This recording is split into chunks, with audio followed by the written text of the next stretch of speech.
नमस्कार, आप देख रहे हैं भारत केसरी न्यूज़। और गोरखपुर से एक बड़ी खबर आ रही है, जहां गोरखपुर के दीवानी न्यायालय के वकीलों ने हड़ताल कर रखी है और गोरखपुर के कमिश्नर से उन लोगों ने मुलाकात करके गोरखपुर के आलाधिकारी और रंगरेज़ा रेस्टोरेंट को सीज करने और उसका लाइसेंस निरस्त करने की बात की है।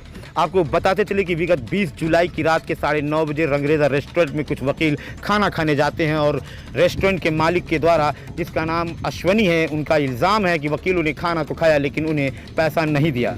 लेकिन वहीं पुलिस का कहना है कि वकीलों से कोई वाद विवाद नहीं था। वहां पहले से एक हिस्ट्री सीटर जो बड़हलगंज का रहने वाला, जिसका नाम सर्वेश तिवारी है, उसके द्वारा रंगरेज़ा रेस्टोरेंट के कर्मचारियों के साथ मारपीट की गई। हम आपको दिखाएंगे सीसीटीवी फुटेज, जिसमें रंगरेज़ा के रेस्टोरेंट के कर्मचारी एक वकील को बहुत ही बुरी तरीके से मार रहे हैं। आइए देखते हैं क्या है पूरी खबर गोरखपुर से भारत केसरी न्यूज़ संवाददाता शाहिद खान के साथ। नमस्कार, मैं शाहिद खान, भारत केसरी न्यूज़ चैनल में आपका स्वागत है। हमारे साथ में गोरखपुर सिविल दीवानी कचहरी के जो है पूर्व उपाध्यक्ष है राहुल तिवारी।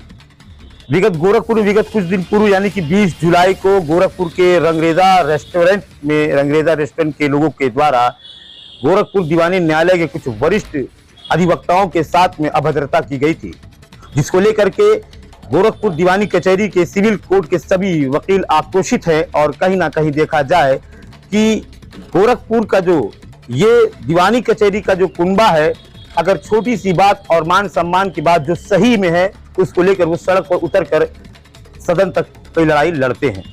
हमारे साथ में राहुल तिवारी है, पूर्व उपाध्यक्ष है बार एसोसिएशन के। हम उनसे पूछें कि आज गोरखपुर में कमिश्नर से मिलने के लिए गोरखपुर के जो वरिष्ठ अधिवक्ता हैं गए थे, उनसे क्या आश्वासन मिला, क्या पुलिस की भूमिका है, रंगरेज़ा रेस्टोरेंट को सील करने और उसका लाइसेंस निरस्त करने की बात कही गई है। हम राहुल तिवारी से आपको रूबरू कराते हैं। आपका स्वागत है भारत केसरी न्यूज़ चैनल में। नमस्कार। किस तरह की जो है आप लोगों की मांग है, और आज आप लोग कमिश्नर के पास में गए थे, विगत दिनों रंगरेज़ा में हुआ है, क्या आप लोगों की मांग है? देखिए, 20 जुलाई को एक घटना होती है रात में। एक अधिवक्ता बंधु को हमारे जो है रंगरेज़ा रेस्टोरेंट के कर्मचारियों और मालिकों के द्वारा बहुत बुरी तरह से मारा गया है। रात में हम लोग पहुंचते हैं, उनको बंधक बनाया गया था, उनको लेकर थाने जाते हैं। थाने में जाके एफआईआर दर्ज होती है, लेकिन एफआईआर दर्ज किए जाने के बाद से ही पुलिस प्रशासन की भूमिका बहुत ही खराब थी, बहुत ही संदिग्ध थी।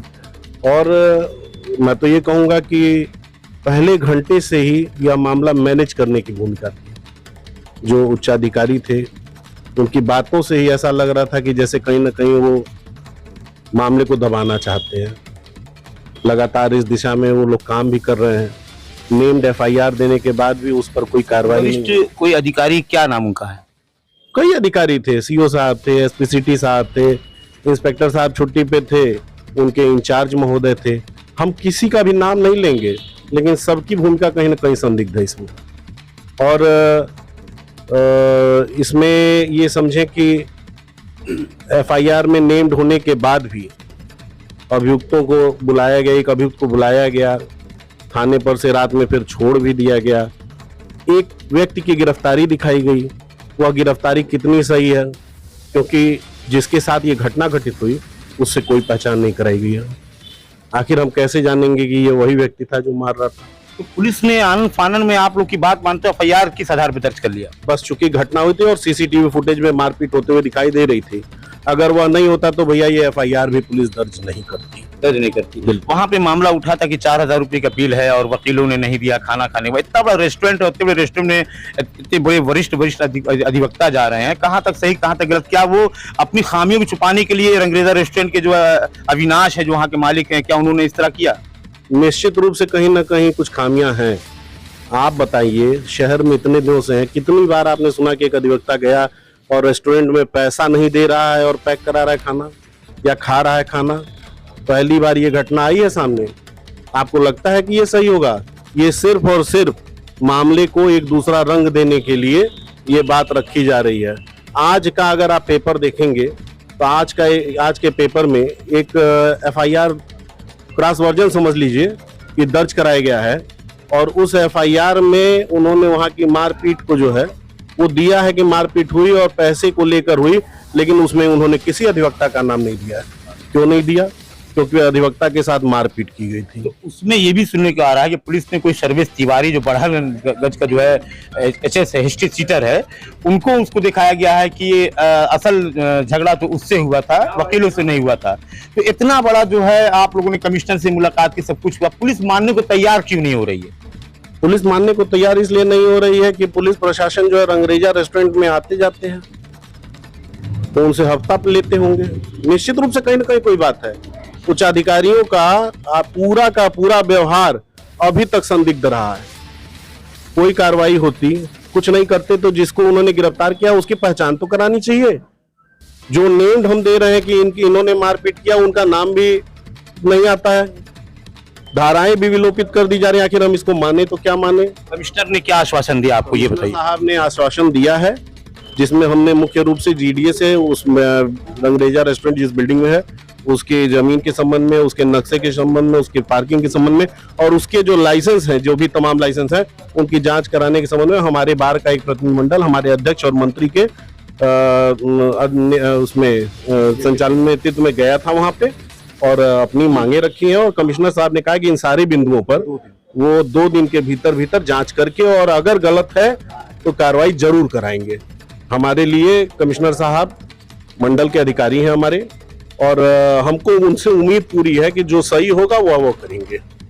वो आप थे राहुल तिवारी, जो गोरखपुर दीवानी न्यायालय बार एसोसिएशन के बार काउंसिल के पूर्व उपाध्यक्ष है, और आपका ये कहना है कि जिस तरीके से गोरखपुर के आला अधिकारी, गोरखपुर के जो वरिष्ठ अधिकारी हैं इस मामले की लिपापोती कर रहे हैं शुरू से ही, जब से ये घटना घटित हुई है।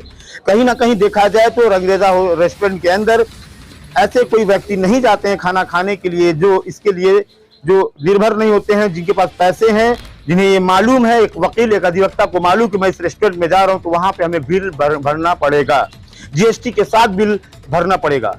पुलिस दिखा रही है कि सर्वेश तिवारी नाम के एक हिस्ट्री सीटर जो बढ़ागंज का रहने वाला है, वो उस घटना के दौरान वहां मौजूद था और पहले से कोई वाद विवाद उससे रेस्टोरेंट के कर्मचारियों के साथ में चल रहा था।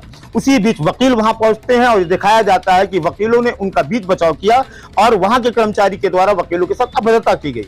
पर यह कहीं ना कहीं पूरी तरीके से गलत है। ये कहना है गोरखपुर के जो वरिष्ठ अधिवक्ता है, जो मंत्री हैं, जो उपाध्यक्ष है, अध्यक्ष, जिन्होंने आज गोरखपुर के कमिश्नर से मिलकर के और जीडीए के अधिकारी से मिलकर रंगरेजा होटल के जो है लाइसेंस को निरस्त कराने की बात की गई, उसको सीज करने की बात की गई है। और इनका कहना है कि जिस तरीके से लिपापोती की गई है, जिन एफआईआर की जिन बिंदुओं पे पुलिस को काम करना चाहिए था, पुलिस उससे हट करके एफआईआर दर्ज की है। पुलिस कहीं ना कहीं इसमें संदिग्ध है, कहीं ना कहीं पुलिस का उस रेस्टोरेंट में आना और जाना है, शायद वहां के खाने का स्वाद उन्हें अच्छा लगा कि उनके बात व्यवहार में उनका कोई संबंध ऐसा गहरा है जो वकीलों के साथ इस तरह का जो किया जा रहा है सौतेला व्यवहार, वो कहीं ना कहीं गलत है। अब देखना यह है कि कमिश्नर किस आधार पर जांच करते हैं और जीडीए किस आधार पर सीज करती है रंगरेजा रेस्टोरेंट को। मैं गोरखपुर से भारत के न्यूज चैनल के लिए शाहिद खान।